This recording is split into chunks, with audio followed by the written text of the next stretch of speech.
What's going on, guys? Liam here, and today we're going over round 6 of the NRL 2023 season. Doing all my tips, a few little bets I'm looking at as well, my multis, stuff like that too. And god damn, I just want to start this by saying I think this is the best start to a rugby league season we've ever had. Like, there's been the least amount of 13 plus games there's ever been.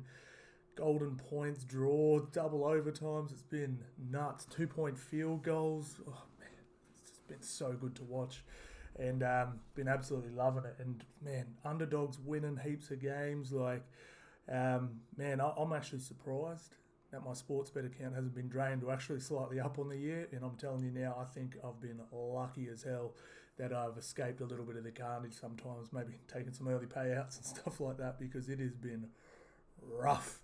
And I actually got a mate that works for Ladbrokes, and he said they're absolutely slaughtering at the moment. Last year was a record year for them, and they're actually doubled what they did last year, which is absolutely crazy. So, absolutely crazy. All right, so we'll go over each, go through the games really quickly, and then I'll go into each game individually and give my tip for each individual game as well. Well, not tip, but who I'm betting on to win. Alright, so we have Storm Roosters, 6 versus 3rd. That should be in a cracker. What a way to start the round. Doggies, Rabbitohs, Cowboys, Dolphins, Panthers, Sea Eagles, Broncos, Raiders, Titans, Dragons, Knights, Warriors, West Tigers, Parramatta. Damn, both teams very desperate there. They both need a win ASAP. All right, let's go. Storm Roosters. What a game to get cracking. This is absolutely amazing. I cannot wait for this one. Joey Manu back to Desco out, so losing the best fullback in the game and probably replacing him with one of the top 5 that isn't an actual fullback. But when he's been back there, he's been absolutely incredible. So I don't think they're going to miss out a whole heap on the fullback role, but this edge all of a sudden becomes very weak for me. So possibly looking at some try scorers on this edge.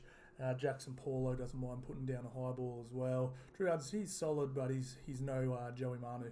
So probably looking at some try scorers on this edge here. Jerome Hughes is back. Melbourne's much better with him in. Their win rate with him in is just astronomically higher. Takes a lot of pressure off Munster, and it's going to be a good one. Both teams, still got some injury clouds and stuff like that, but and I think these odds here are about bang on. I'd probably give Melbourne about a 55% chance of winning this game, so I'm going to go. I'm going to go with Melbourne here, with not much confidence at all. I think this is pretty much coin toss, and could come down to the wire. Maybe another golden pointer. Then Munster to slot the field goal and go on a bender after. That's what I'm tipping. All right, Doggies, Rabbitohs. Damn, this should be good, this one. All right, Totola back in. I think that's huge for them. He's a bit of an unsung hero for me. He's he really shores up their middle. Tough, takes a nice hard run, plays the ball quickly, really fast play the ball for a big man. And this forward pack's all of a sudden looking pretty solid again. We've got Totola, Cook, Burgess, Kolomatangi, Jacob Host, and Cam Murray. That's a pretty damn good forward pack. And then if you have a look at Doggies forward pack, I mean, they're running low on troops. Another 3 out. Franklin Pele, I thought he was really good last week. Ockenbaugh and Fatila Mariner in as well, so out as well. So this forward pack's looking shaky. And then you look at their bench, and I don't know who these dudes are. Someone actually said that on a TikTok video. They said, I don't even know anyone on their bench other than Josh Reynolds. And that's pretty much it for them. Backline's fine. This is all juicy, but this is that's getting skinny. And I dare say they're going to get a lot of go forward and be able to go through the Bunnies quite easily. Let's have a look at the team stats quickly. Bit shady for both teams. Rabbitohs really are. They're not quite Parramatta, but they need a win. They really do need a win. They need a big win too. Just get everything clicking again. Completion rate way down on what it usually is. Tackle efficiency not too bad. They're not losing games by a lot or anything like that. It's not they've been getting blown out. Play the ball speed's been pretty good. Wins at this venue is pretty solid for an away game. So I'm definitely tipping the Bunnies here, guys. And I think they might put on a clinic here. We'll have to wait and see though. But that's I really wish the doggies were at full strength for this one because it's Easter Friday game and it's usually a pretty bit of a big one, and doggies have improved, so it would have been nice to see a full strength lineup. But what do you do? All right, Cowboys, Dolphins. All right, so a few really big inclusions for the Cowboys. Reuben Cotter and Scotty Drinkwater. I think these are probably almost their two most, not best players, but most influential players. Like Drinky's so slick out the back, and I've harped on about it since when he came into start of last year when Cowboys started winning. I was like, he's not that good. And then when he came back from his injury after Origin, I was like, damn, he's that good. He's really good, and I'm a huge fan of a prop that can play the ball quickly. He just hits the line. Gets smacked, but gets up, plays the ball so fast, and they're off again. So Milford out, Cody Nikorima comes in, Edric Lee comes in. Good to see Edric Lee getting a run, and but yeah, it's they're down on troops, man. I mean that halves pair, Nikorima and Isaiah Katoa. Forwards are looking a bit skinny too. Jerry Marshall King's been really impressive, but I don't know, man. I don't see the Cowboys losing this one, so I'll be tipping them. All right. Panthers, Sea Eagles. I put a possible bet up on my TikTok. If you want to, I do more anytime try scorers and a lot more on my punts on TikTok. If you want to go follow me there, but a lot of people are like, oh, Sea Eagles are going to win this easy, and I was like, what? The bookies don't agree with you, but obviously James Fisher-Harris is a big out, but Matty comes in, and they're that which keeps their bench really strong. Sonny Luke's back in. It's just Sonny Luke back in. Let me just highlight him.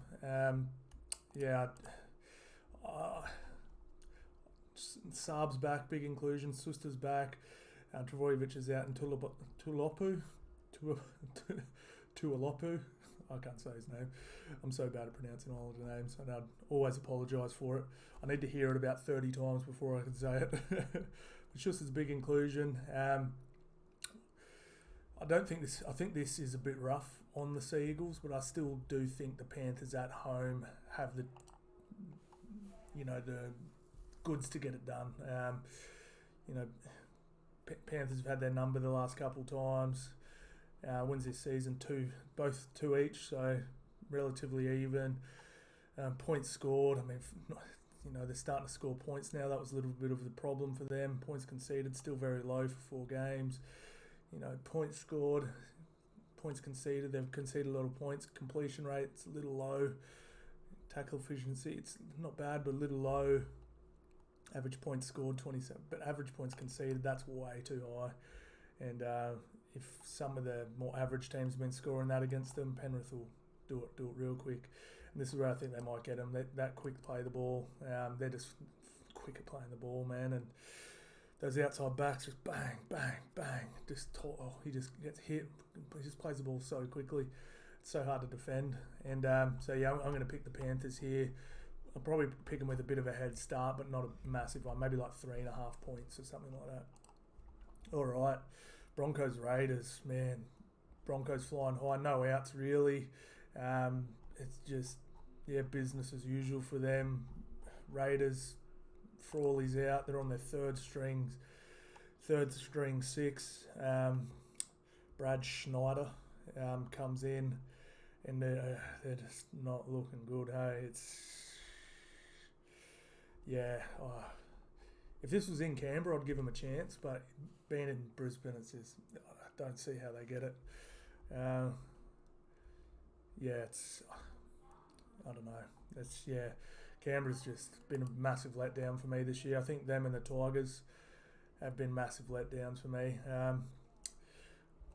Gave them a bit of a touch-up in June 2021, but they've only played once last year, and Broncos got the wood on them then, and form guides tells the story, really. We've got a cold team against a hot team.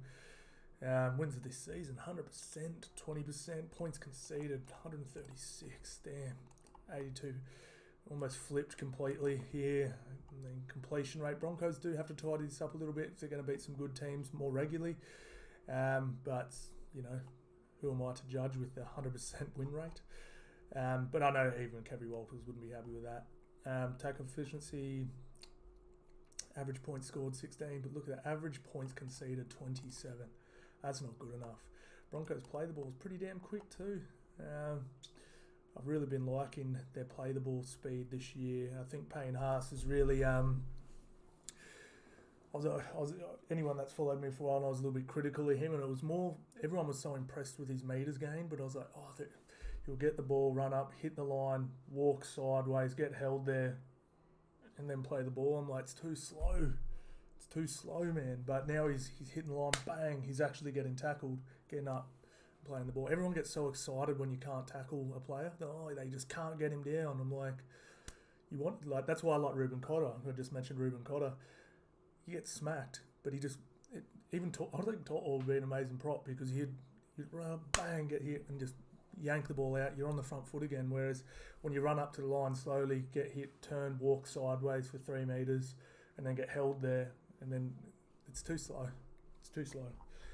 But yeah, I dare say Broncos get this done. I'll probably be taking them at about a 2.5, 3.5 point head start. This is an interesting one. Titans, Dragons. Dragons have been pretty poor. Titans have probably been a little better than I thought they were going to be. But AJ Brimson out, who's I think has been brilliant. Kieran Foran's out, so they lose a lot of experience there. I mean, Brimson, great replacement, Jaden Campbell, but you'll have to wait and see. But yeah. I think with those 2 players missing, I'm actually liking Dragons here for an upset, but I'm not confident at all. Damn, I want some of these KDs. I might have to get some after this. But yeah, Toby Sexton comes in. I don't want to be mean to the dude, but I don't rate him at all. I think the halves are a little bit classier here, and yeah, I just do think they get it done here. But I'm not super confident. I'm going to tip Dragons here because I think a lot of people will be tipping Titans. Last couple of times I've played, damn, high-scoring games. Might look at an overs here. Patchy by both teams. Wins this season, 2 each. So a win here for either team is really good. Like this is I was about to say must win. It's not must win, but a nice win here. You're 3 from 5. You're probably in the 8. You know what I mean? Ouch. Fuck. Looking good, So what are they, 9th and 10th? Yeah, so a win here would probably almost put you in the 8. So plenty to play for in this game. This is a big one for both teams. I mean, a lot of people had these 2 in the bottom 4 this year. So if you can be coming into round 7 in the top 8, you're doing great. So both teams in a good and sort of bad position here. Where a loss here, you probably say the Titans lose here, they probably drop down to 12th or 13th because it's quite log jammed around there. And if they get a win, it could be 6th or 7th, maybe even 5th, something like that. So plenty to play for in this game. Knights Warriors, damn. All right, so Tyson Gamble out. That's actually a pretty big out. He's not because he's like a super gun or anything, but just a bit skinny in the depth at the moment. I've never heard of this Phoenix Crossland before. I'm sure I've seen him play somewhere, but I can't remember it. So we've got Hastings and Phoenix in here. Been super impressed with Lockie. He makes a few blunders a game. Not like blunders, it's probably the wrong word, but like last week he thought the 10 metre line was the try line, the dead ball line was the try line and stuff like that, and made a few mistakes just not being in rugby league for that long, but he's been really electric. I love the way he plays. You can tell he comes from sevens. He's just always looking for space and great to watch. So good to watch. I've been honestly one of the buys of the year in my opinion. He's been absolutely brilliant. My new favourite team, the Warriors, looking good. Nakora out. That sucks. The hip drop was an accident, but it was a hip drop, I believe, and that does skinny up their forward pack a little bit, but they do get Tamari Martin and Tohu Harris back. They're riding high. Knights aren't great at home. I'm going to be tipping the Warriors here. I thought they were underdogs, but they're actually slight favourites. But I saw the post press conference, not the post game interview with Sean Johnson. He was just so happy, man. Like, it was just good to watch. All the Warriors fans are getting behind him again, and I think they're gonna hopefully they can keep this up, because Warriors when they've been successful, they've never really started great. They've always sort of eased into a season. They get a little bit lucky that they don't normally have many State of Origin players. And, you know what I mean? They usually knock off a few little wins around there, and then they really start to finish strong. So if they can start strong, knock up some wins during the State of Origin, man, they could finish in the top 8 for sure. It's a long season. We've got injuries, we've got all this sort of stuff. But man, I'm loving what they're doing, man. It's really good to watch. Is it premiership winning footy? Nah, but it's brilliant to watch. All right, two teams desperate for a win. Parramatta obviously have been playing pretty damn good. Actually, we just missed the stats here. Let's just have a quick look at the team stats here. Let's see how they said. We've got Warriors won the last time they played. Knights won the time before that. Actually, I remember that game. I had money on the Warriors. Few wins in a row. Draw, win, loss, win, loss. Current season, 4 from 5 from the Warriors to start the year. Knights, everyone's giving them raps, but they still are only 2 from 5. Not great. I think they've just won a couple games. People thought they were going to get pumped in the sort of, giving them their raps a little early. But, if they lose this, 2 from 6 isn't great. So this, again, there's a lot to play for here for both teams. If the Warriors win this one, they're well and truly cemented in that top 4 group. And if Knights again lose this one, they could be down to 14th, 15th as well. So let's have a little look at these stats. So points scored, 102 to 114, 106 to 88. Man, look at that completion rate from the Warriors, 82%. Tackle efficiency, beautiful, right up in the very high 80s is where you at least want it. Look at that play, the ball speed's quick. So is Knights, actually. That's actually pretty surprising. Wins at this venue, 54%. Overall wins. Okay, yeah, I'm definitely sticking with the Warriors in this one. West Tigers, Parramatta. All right, Bailey Simonson out, and look at this. Wonga Blake dropped. So, Sean Russell and Haynes Dunster finished very out on that edge. I can't wait to see how it works out. I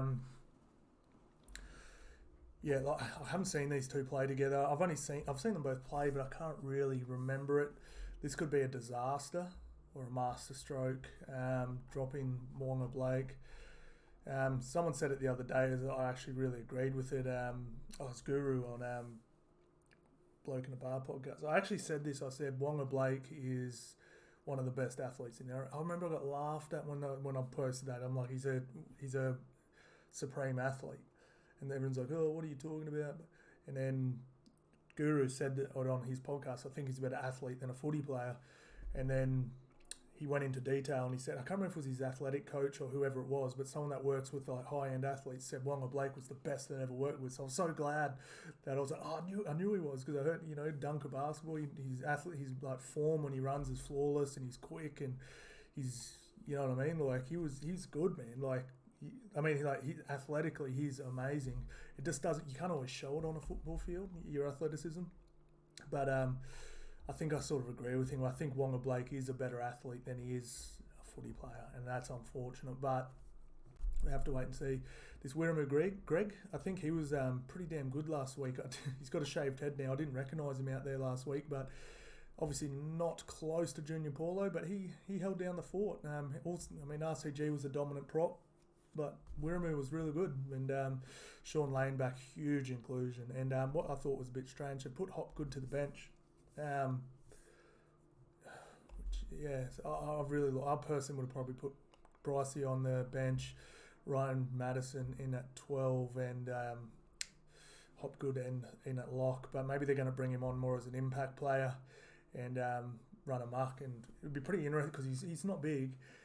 It'd be interesting to see how he comes on against tired defenders when he's fresh, because he plays so hard from kickoff. So you can tell he's gassed a lot.